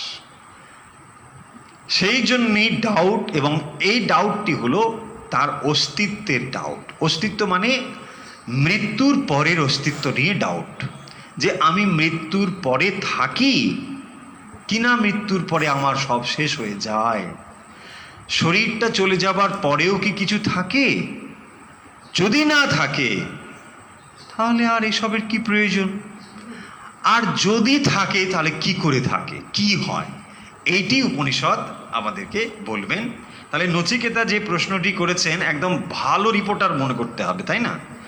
রিপোর্টাররা প্রশ্ন করে, এবং সেটা কীরকম করে করে করে না, মানুষ যেরকম শুনতে চায়, দেখবেন ওই রকম প্রশ্নগুলোকে রিপোর্টার ঠিক মতন সাজাবে, এবং যে আমাদের মতো প্রশ্নগুলো তুলে দেয় ওই রিপোর্টার হচ্ছে বেস্ট রিপোর্টার, একদম ঠিকঠাক। সো নচিকেতা কিন্তু বেশ ভালো প্রশ্নই করছেন। যমরাজ এখন কোথায় যায় সেটি দেখার। যমরাজ ঠিক ঠিক উত্তর দেন নাকি ডিপ্লোম্যাটিক ওয়েতে এদিক ওদিক করে দুদিক ব্যালেন্স করে বেরিয়ে যায়, সেটা আমরা দেখব। উপনিষদ ধীরে ধীরে আমাদেরকে শেখাবে। তাহলে আজকে আমরা কি পড়লাম?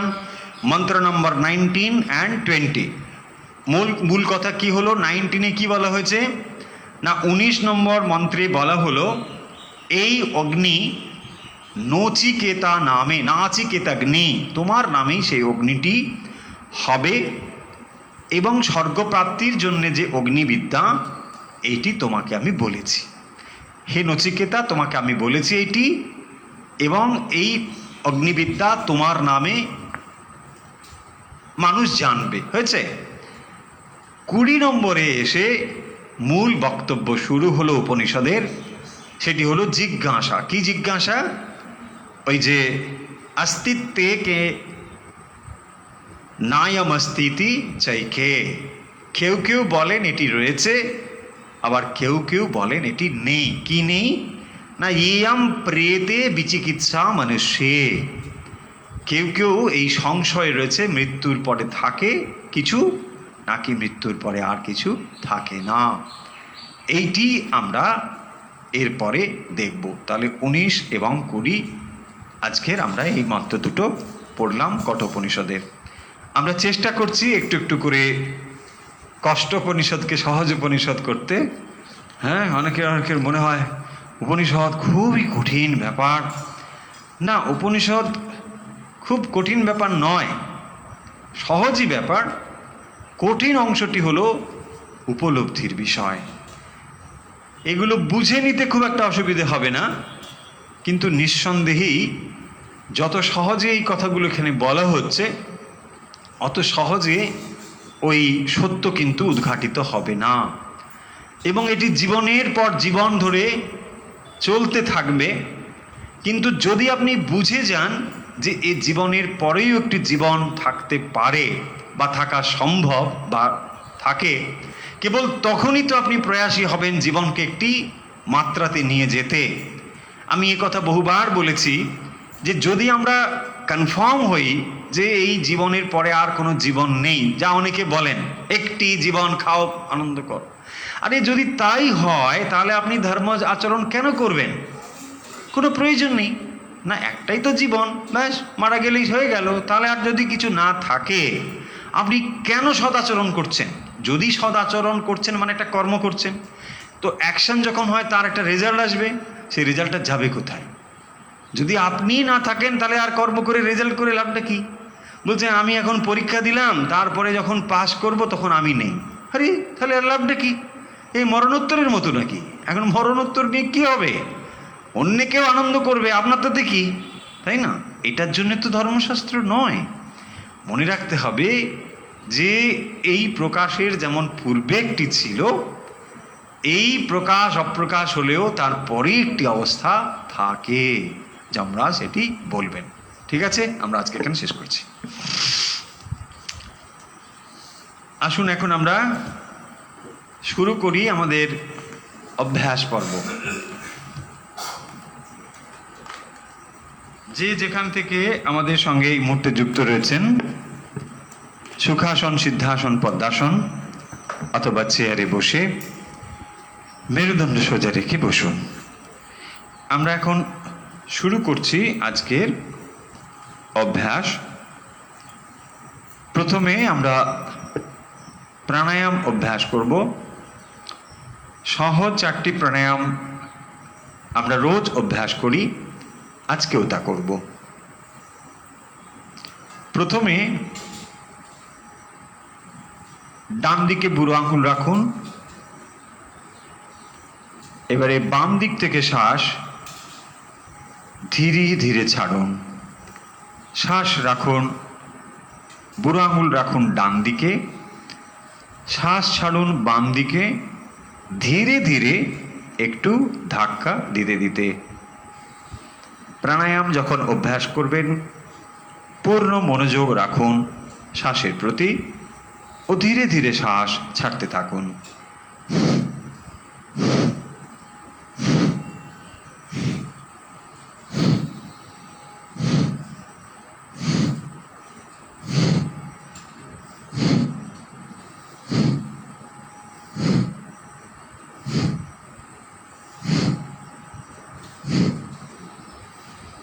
দশ থেকে 15 বার অভ্যাস করুন বাম দিকে। এবার 10 থেকে 15 বার অভ্যাস করুন ডান দিকে।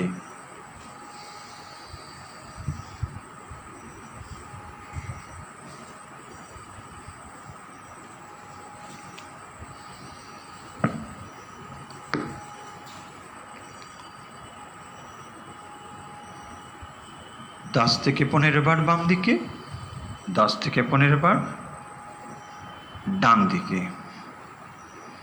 হয়েছে? রিল্যাক্স। কয়েকবার স্বাভাবিক শ্বাস নিন। এখন আমরা দ্বিতীয় প্রাণায়ামটি অভ্যাস করব। শ্বাস নিন বাম দিকে ও ধীরে ধীরে ছেড়ে দিন ডান দিকে। ধীরে ধীরে শ্বাস নিন বাম দিকে ও ধীরে ধীরে ছেড়ে দিন ডান দিকে। শ্বাস নিন বাম দিকে ধীরে ধীরে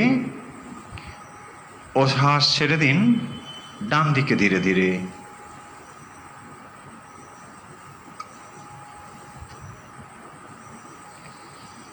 ধীরে ধীরে শ্বাস নিন বাম দিকে ও ধীরে ধীরে ছেড়ে দিন ডান দিকে।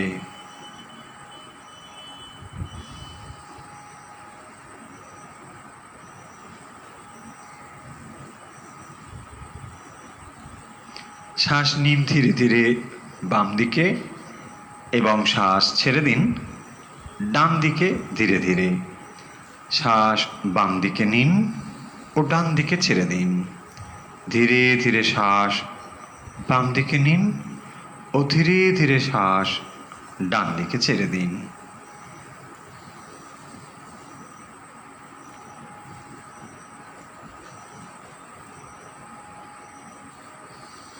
হয়েছে? রিল্যাক্স। এবারে শ্বাস নিন ডান দিকে ও ছেড়ে দিন বাম দিকে। ধীরে ধীরে শ্বাস ডান দিকে নিন ও ধীরে ধীরে শ্বাস বাম দিকে ছেড়ে দিন। ধীরে ধীরে শ্বাস ডান দিকে নিন ও ধীরে ধীরে শ্বাস বাম দিকে ছেড়ে দিন।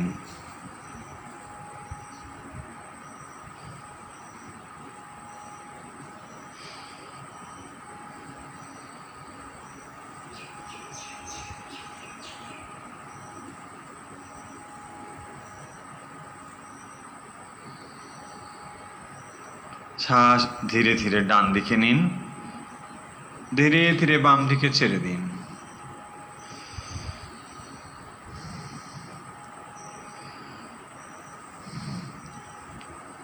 ধীরে ধীরে শ্বাস ডান দিকে নিন ও ধীরে ধীরে শ্বাস বাম দিকে ছেড়ে দিন।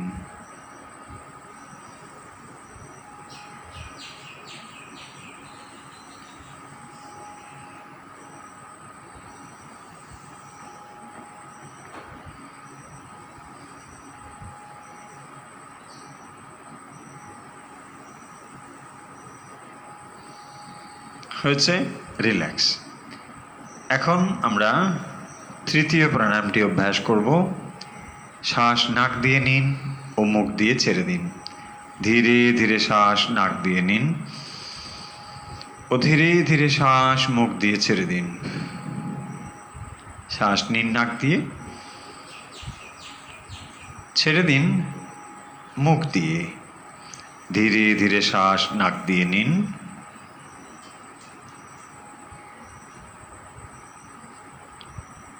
ধীরে ধীরে মুখ দিয়ে ছেড়ে দিন। শ্বাস নাক দিয়ে নিন ও মুখ দিয়ে ছেড়ে দিন। ধীরে ধীরে শ্বাস নাক দিয়ে নিন ও ধীরে ধীরে শ্বাস মুখ দিয়ে ছেড়ে দিন। শ্বাস নিন নাক দিয়ে ও ছেড়ে দিন মুখ দিয়ে।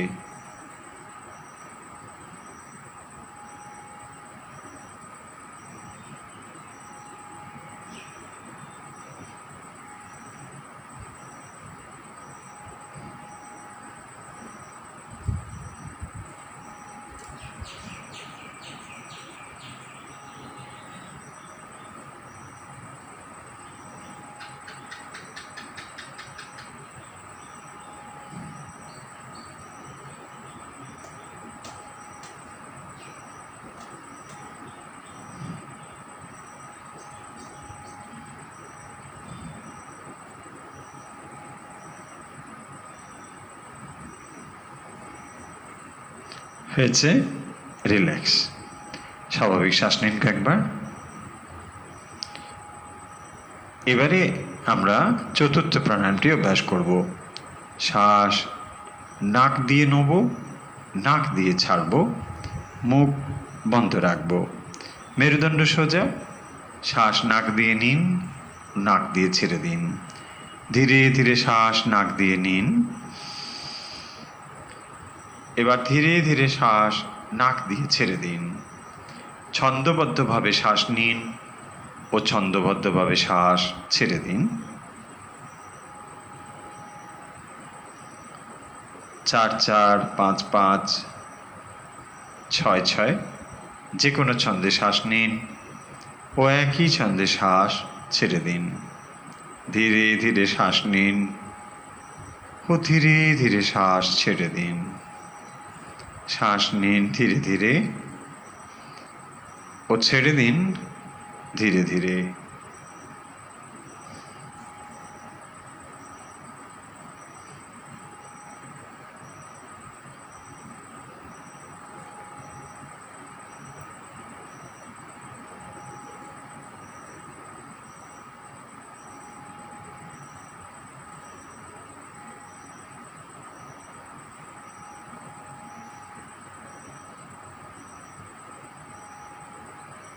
শ্বাস নিন নাক দিয়ে ও ছেড়ে দিন নাক দিয়ে।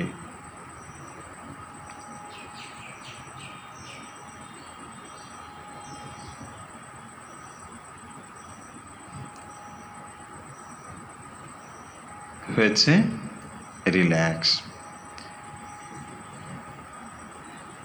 কয়েকবার স্বাভাবিক শ্বাস নিন। এবারে যে যেখান থেকে অভ্যাস করছেন মেরুদণ্ড সোজা রেখে বসুন। আজ আমরা গুরু পূর্ণিমা উপলক্ষে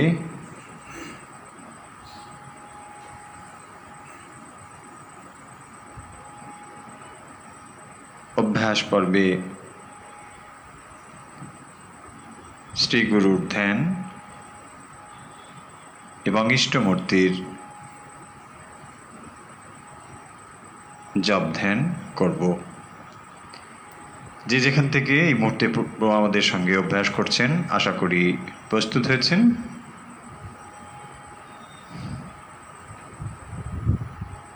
মেরুদণ্ড সোজা রেখে বসুন।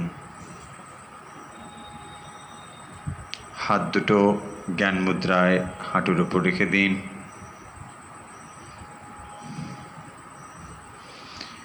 যে যেখান থেকে অভ্যাস করছেন মেরুদণ্ড সোজা রেখে বসুন। মনে মনে গুরু ইষ্ট আচার্যের প্রতি শ্রদ্ধা জ্ঞাপন করুন। সকল ধর্মগুরুদের প্রতি শ্রদ্ধা জ্ঞাপন করুন। পায়ের পাতা থেকে মাথা পর্যন্ত ধীরে ধীরে শরীরের প্রত্যেকটি অঙ্গ শিথিল করে দিন। অনুভব করুন এই মুহূর্তে আপনার শরীর সম্পূর্ণ শিথিল।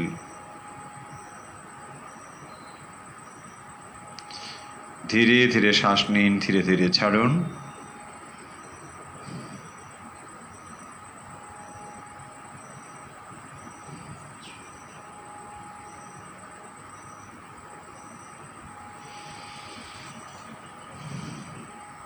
মন স্থির করুন হৃদয়ে।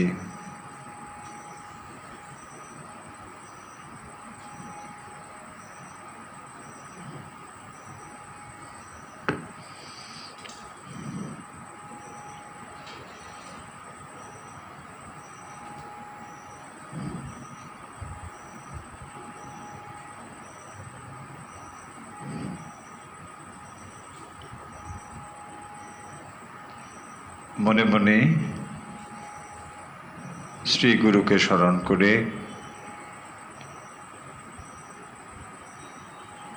শ্রী গুরু মূর্তির কাছে নিজেকে সমর্পণ করুন ও মনে মনে পাদ্য, অর্ঘ্য, ধূপ, দীপ, নৈবেদ্য এক এক করে নিবেদন করে দিন।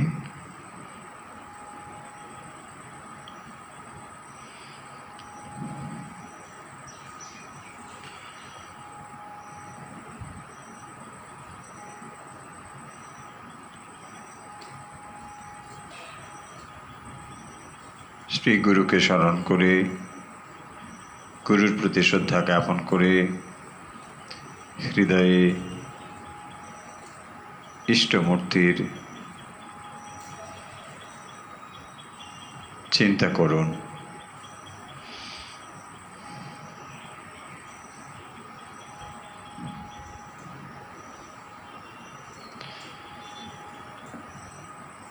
হৃদয়ে ইষ্টমূর্তির চিন্তা করুন জীবন্ত ও জ্যোতির্ময় রূপে।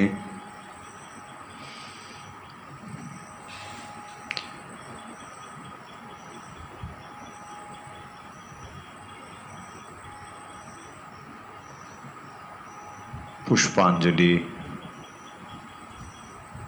পাদ্য, অর্ঘ্য, ধূপ, দীপ, নৈবেদ্য, পানীয় মনে মনে নিবেদন করে দিন।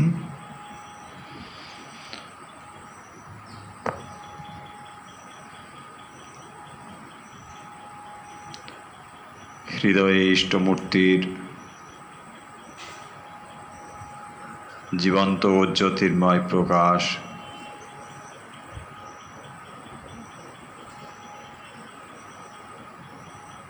অবলোকন করে ধীরে ধীরে ও মনে মনে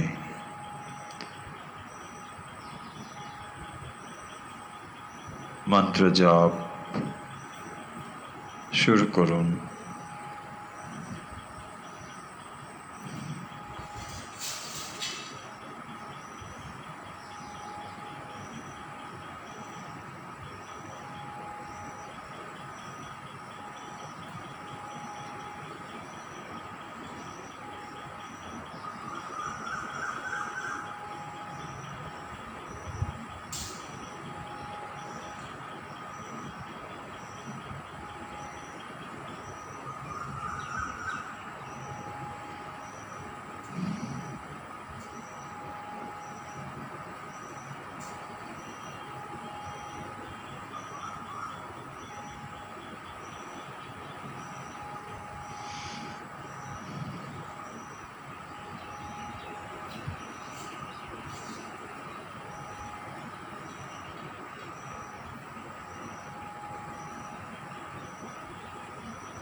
মনে মনে জপ সমর্পণ করে দিন।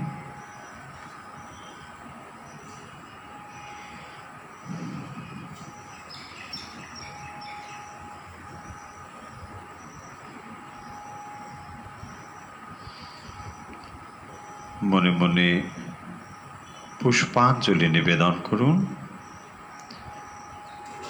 অন্তরের সমস্ত প্রার্থনা, ব্যাকুলতা ও আবেগ যুক্ত করে ইষ্টপদে পুষ্পাঞ্জলি নিবেদন করুন। নিজেকে ইষ্টপদে সমর্পণ করে দিন। ভালো মন্দ, সুখ দুঃখ, ইহকাল পরকাল ইষ্টপদে সমর্পণ করে দিন। অনুভব করুন আপনার নিবেদিত পূজা, জপ ও আত্মনিবেদন শ্রী ভগবান গ্রহণ করেছেন।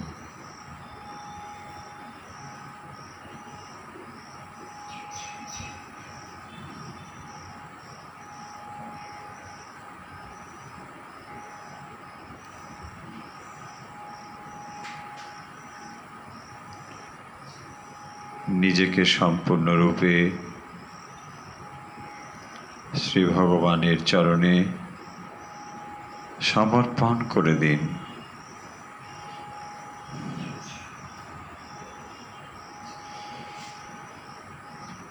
লম্বা শ্বাস নিন। ও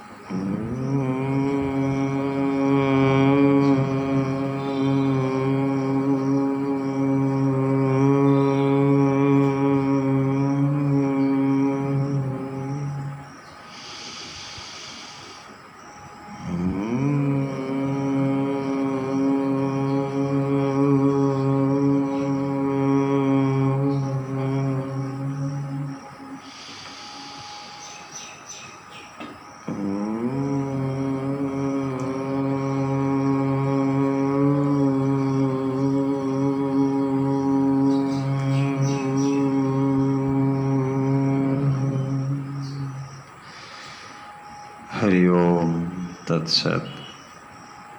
ধীরে ধীরে চোখের পাতা মেলুন, হাত নাড়ুন, পা নাড়ুন। হাত দুটো ঘষে চোখে ও মুখে স্পর্শ করে দিন। পারিপার্শ্বিক অবস্থার সঙ্গে নিজেকে মিলিয়ে নিন।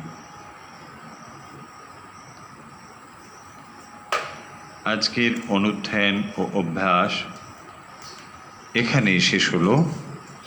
আজ আমরা কঠোপনিষদ থেকে আলোচনা করলাম ও তারপর প্রাণায়াম ও ধ্যান অভ্যাস করা হলো। এখন সময় গতকালের প্রশ্নের। গতকালের প্রশ্ন ছিল, করো আমলকবৎ কথার অর্থ কি? করো আমলকবৎ কথার অর্থ হলো, হাতে আমলকি যেমন স্পষ্টভাবে দেখা যায়, ঠিক তেমন করো আমলকবৎ, করামলকবৎ। আজকে আমরা সঠিক উত্তরদাতাদের নামের তালিকাটি প্রকাশ করতে পারছি না বলে দুঃখিত। এখন সময় আজকের প্রশ্নের। আজকের প্রশ্ন হলো খুবই সহজ প্রশ্ন। বিচিকিৎসা কথার অর্থ কি? আজকের প্রশ্ন হলো বিচিকিৎসা কথার অর্থ কী? উত্তর পাঠাবেন হোয়াটসঅ্যাপে। আমাদের হোয়াটসঅ্যাপ নাম্বার 9903985960 9939398590। যে যেখান থেকে আমাদের সঙ্গে যুক্ত রয়েছেন, আজকের গুরু পূর্ণিমা উপলক্ষে আপনাদের সবাইকে আন্তরিক প্রীতি শুভেচ্ছা জ্ঞাপন করছি। আগামীকাল রবিবার প্রশ্নোত্তরের পালা, যেখানে আপনাদের পাঠানো প্রশ্নের উত্তর আমরা দিতে চেষ্টা করি। আমরা বলছি পরিপ্রশ্নের কথা। পরিপ্রশ্নে প্রশ্ন পাঠাতে গেলে আগামীকাল বেলা 12টার মধ্যে প্রশ্ন পাঠাবেন। যে কেউ প্রশ্ন পাঠাতে পারেন, কিন্তু প্রশ্নের সঙ্গে নাম ও সংক্ষিপ্ত ঠিকানা অবশ্যই করে জানাবেন। আমরা চাই একজন একটি প্রশ্ন লিখুন এবং ছোট করে লিখুন। তাহলে আমরা আজকের মতো বিদায় নিচ্ছি এবং এই প্রত্যাশা রাখছি আগামীকাল আবার দেখা হচ্ছে। যে যেখান থেকে আমাদের সঙ্গে যুক্ত রয়েছেন, সকলের শারীরিক, মানসিক ও আধ্যাত্মিক বিকাশ প্রার্থনা করি। দীর্ঘ প্রায় 1.5 বছর ধরে আমরা নিয়মিতভাবে এই অনুধ্যান এবং অভ্যাস করে আসছি। আপনারা আমাদের সঙ্গে রয়েছেন। আপনাদের সুচিন্তিত মতামত এবং আরও কোন কোন বিষয়ে আমরা আলোচনা করতে পারি বা কিভাবে অভ্যাস করতে পারি, নিশ্চয়ই আমাদেরকে জানাবেন। তাহলে আজকে বিদায় নিচ্ছি এবং সকলের মঙ্গল প্রার্থনা করে, যে প্রার্থনা আমরা নিত্য করি, আজও সেই প্রার্থনা করছি। সর্বেত্র সুখিনো সন্তু, সর্বে সন্তু নিরাময়া, সর্বে ভদ্রাণি পশ্যন্তু, মা কশ্চিৎ দুঃখ ভাগ ভবেৎ। ওম শান্তি, ওম শান্তি, ওম শান্তি।